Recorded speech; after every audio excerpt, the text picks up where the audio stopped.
आज खुशी का अपनी सास से झगड़ा हो गया।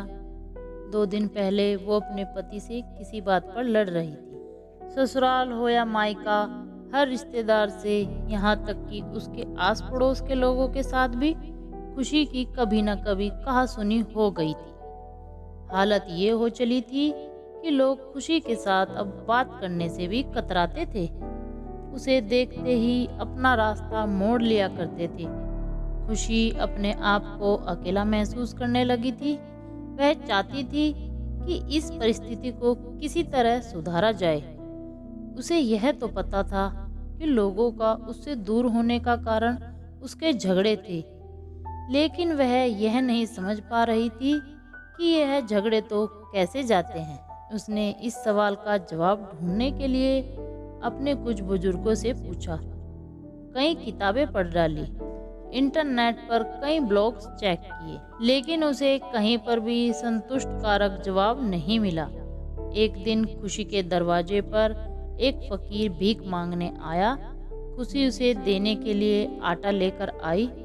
उसे लगा कि शायद उसके सवाल का जवाब यह फकीर उसे दे सकता है, इसलिए उसने उस फकीर से भी वही सवाल पूछ लिया।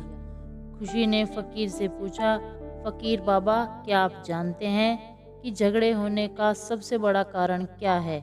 फकीर ने खुशी की तरफ देखा और बोला, मैं यहाँ पर भिक्षा लेने आया हूँ और तुम हो कि मुझसे यह फालतू के सवाल कर रही हो। फकीर की बात सुनते ही खुशी को बहुत गुस्सा आया। उसने कहा, घर घर जाकर भीख मांगने वाले तुम मेरी बातों को, मेरे सवालों को फालतू कहते हो? तुम्हारी हिम्मत कैसे हुई? खुशी ने और भी कई भली बुरी बातें उस फकीर को सुनाई। खुशी अभी गुस्से में बोल रही थी कि फकीर बीच में बोल पड़ा, झगड़ों के कई सारे कारण होते हैं, लेकिन जबान पर काबू ना होना यही झगड़ों का सबसे बड़ा कारण है। फकीर की बात सुनकर खुशी गहरी सोच में पड़ गई। फकीर ने भिक्षा का आटा लिया और वहां से चला गया। उसने फकीर की बात पर ध्यान दिया। अब धीरे धीरे उसने अपनी जुबान पर ध्यान देना शुरू किया। अब वो चुप रहने लगी थी, जिससे अब सब उससे खुश रहने लगे थे। तो दोस्तों, कैसी लगी आपको हमारी छोटी सी कहानी?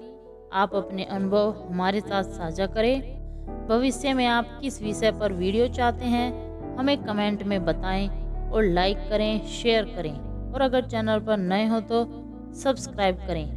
आप सभी का धन्यवाद।